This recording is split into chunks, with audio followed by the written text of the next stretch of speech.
Oi, gente, tudo bem? Dando prosseguimento à nossa série de vídeos, eu vou falar nesse tópico teórico na análise de misturas de contaminantes, a parte 1, uma introdução, machine learning e laço. A partir desses tópicos é para quem está mais avançado, para quem pretende trabalhar com misturas. Então eu vou tentar ser bem breve e algumas coisas eu vou referenciar alguns vídeos que estão melhor explicados, que eu acho que é melhor do que eu tentar tratar tudo do zero. Então, seguindo com o nosso planejamento, essa é a nossa primeira série sobre análise de mistura de contaminantes. E eu queria só retomar com vocês. A gente começou falando da relação saúde e doença, né? Que o desafio é ver esses fatores de risco para minimizar o surgimento de novas doenças ou minimizar os agravos. E a gente começou, então, com as análises univariadas. A gente falou que a principal limitação delas é controlar para os fatores confundidores. Depois a gente evoluiu, falou sobre as regressões multivariadas, que consegue controlar para esses fatores de confusão, mas tem uma série de limitações, principalmente relacionados aos pressupostos da regressão, e a gente discutiu na aula prática algumas metodologias, algumas estratégias para tentar minimizar essas violações de pressupostos. Mas a gente sabe que a vida real ela é bem mais complexa do que a gente consegue traduzir em modelos. Então, se antes a gente tinha ali 3, 4, 5 contaminantes, mais alguns 3 ou 4 confundidores, na prática o que a gente tem é um conjunto complexo de exposição, e não só os contaminantes, né, mas temperatura, umidade, poluição, várias classes de contaminantes, o estilo de vida, o ecossistema que a pessoa vive, a parte social. Então, tudo isso a gente chama de exposoma ou determinantes sociais de saúde. Então, apesar das estratégias que a gente colocou nos vídeos passados para poder minimizar esses pressupostos, a violação dos pressupostos, principalmente a multicolinearidade constitui o principal problema na análise se a gente for colocar esse monte de coisas que a gente quer testar ao mesmo tempo. Então, para vocês verem como esse tema é importante, os americanos fizeram um programa dentro do Instituto Nacional de Saúde Ambiental chamado PRIME, que é o Powering Research Through Innovative Methods for Mixtures. Eles chamaram de PRIME. E eles fizeram lá em 2016 um workshop para poder discutir os métodos disponíveis para análise de misturas e eles elencaram alguns desses disponíveis, né? Isso foi em 2016, dezembro ali de 2016, e alguns métodos já surgiram, mas eu destaco com vocês que os principais ainda que são utilizados é o laço e o BKMR. E esses dois a gente vai discutir ao longo da série de vídeos, mas nesse momento eu vou discutir o laço. Então, o que que é esse laço? Ele chama Least Absolute Shrinkage and Selection Operator. Então, é um método de regressão penalizada. Esse penalizada significa que vai haver uma alteração dos coeficientes, uma penalização, um desconto dos coeficientes que vai forçar alguns deles a serem exatamente zero. Então, quando eu tenho um monte de coeficientes e eu faço com que alguns deles sejam zero, eu vou reduzir o número de variáveis. E isso vai permitir, simultaneamente, reduzir o overfitting, que é o que eu vou falar daqui a pouco, vou explicar o que é overfitting, e vou realizar a seleção automática de algumas variáveis, especialmente em cenários que a gente tem muitas covariáveis ou multicolinearidade, que é o grande problema da análise de misturas. Para quem quer aprender mais como são os cálculos, ou um resuminho ali com desenhinho, com animação, eu vou deixar aqui na descrição do vídeo alguns vídeos que eu recomendo para vocês aprenderem laço com mais detalhes, né? Aqui eu vou só pincelar como funciona para vocês conseguirem entender. Então, o que que é esse problema do overfitting, né? Imagina que eu esteja medindo glicemia em, em dois modelos, né? Um eu vou falar que a glicemia vai ser igual à idade, ao peso da pessoa e o consumo de açúcar.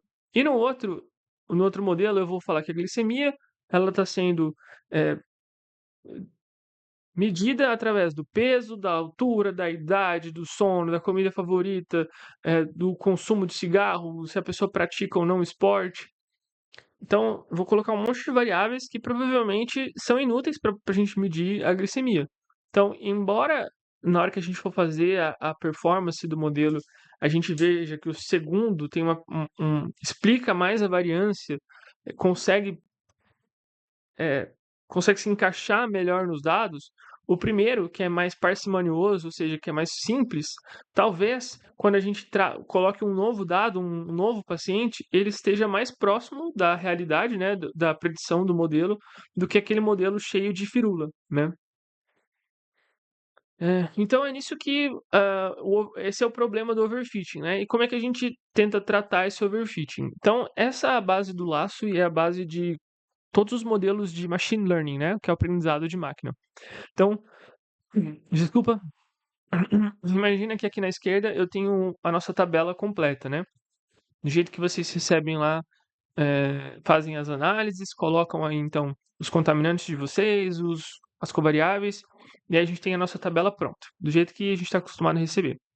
E aí nessas features nada mais são do que as nossas variáveis, né? Os contaminantes, a, a idade, peso, sexo, e o target é os desfechos, né? O que a gente está interessado em avaliar.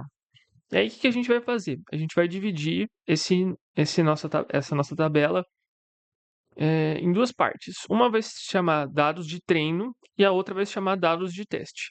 Esse dados de treino é como a gente vai construir o nosso modelo de fato. Então, o nosso modelo ele só vai utilizar para ser construído os dados de treino. E aí, a partir desse modelo construído com os dados de treino, ele vai tentar acertar, através da predição desse modelo, ele vai tentar acertar aqueles dados do teste. Então, teoricamente, né, o nosso modelo ele nunca viu esses dados, apesar da gente saber que eles existem, que eles estão lá, o nosso modelo ele nunca viu esses dados. Então, ele vai tentar acertar, é, predizer aqueles dados que ele nunca viu. E através dessa predição, né, a gente vai poder alterar alguns parâmetros. Então, aqui embaixo tem um resuminho, né? Esse OLS significa Ordinary Least Squares, que é o método dos mínimos quadrados, e o laço, como é que ele funciona. Então, tudo que está aqui em OLS a gente pode dizer que é o beta, né? Seria o nosso coeficiente. E no laço é o coeficiente mais um termo de penalização. Então, nada mais é o laço do que o próprio coeficiente penalizado, ou seja, modificado, para que agora ele não seja otimizado somente com os dados de treino, mas que ele seja otimizado com os dados de treino, mas para acertar os dados de teste. E para acertar os dados de teste, talvez ele precise zerar alguns coeficientes para acontecer igual aconteceu aqui, ó, em que o nosso modelo mais simples ele foi mais eficiente para acertar um dado novo do que um modelo cheio de firula, certo? Então, com esse novo método, a gente consegue remover esse problema da multicolinearidade, porque igual estamos aqui, esse nosso modelo novo, né, o nosso melhor modelo, ele teve menos variáveis. Mas, apesar de ser uma excelente tecnologia, né, uma excelente técnica para essa análise de mistura, ele tem algumas limitações. Então, primeiro, a seleção é instável de variáveis, né? Então, vamos supor que a gente tem variáveis correlacionadas, né? Então, ele pode escolher uma arbitrariamente. A gente tem duas variáveis, mercúrio e chumbo, por exemplo, que são muito correlacionadas entre si. Ele vai escolher apenas uma. Provavelmente aquela que foi melhor para predizer o modelo, mas não necessariamente que o nosso efeito é necessariamente da que ele escolheu, né? Tem dificuldade de capturar o efeito conjunto, né? Porque como ele só vai selecionar uma, a outra ele não vai conseguir obter o efeito conjunto, né? E ele depende da escolha do parâmetro de penalização, que nesse caso é chamado de alfa, e do procedimento de validação cruzado, que é esse procedimento aqui que a gente chama de validação cruzado. Então, dependendo, por exemplo, como é que ele vai dividir aqui a nossa tabela, ele pode dividir sei lá, as 70 primeiras ele vai chamar de é o treino, e as 30 últimas são o teste, mas ele pode começar ao contrário, as 30 primeiras é o teste e as 70 últimas são treino. Então depende, né, de como ele vai começar. Então a gente pode, com a mesma análise, ter resultados diferentes. Ah, então, por causa dessas limitações, a gente vai ter que combinar técnicas, né? Então, o laço não vai conseguir responder algumas perguntas. E por isso a gente vai combinar ele com outras técnicas. E aí, qual estratégia utilizar? Eu vou responder no próximo vídeo para a gente poder discutir melhor, tá joia? Então, por enquanto, eu fico por aqui e volto para vocês no próximo vídeo para a gente discutir qual a melhor estratégia da gente utilizar. Tá joia? Obrigado e até a próxima.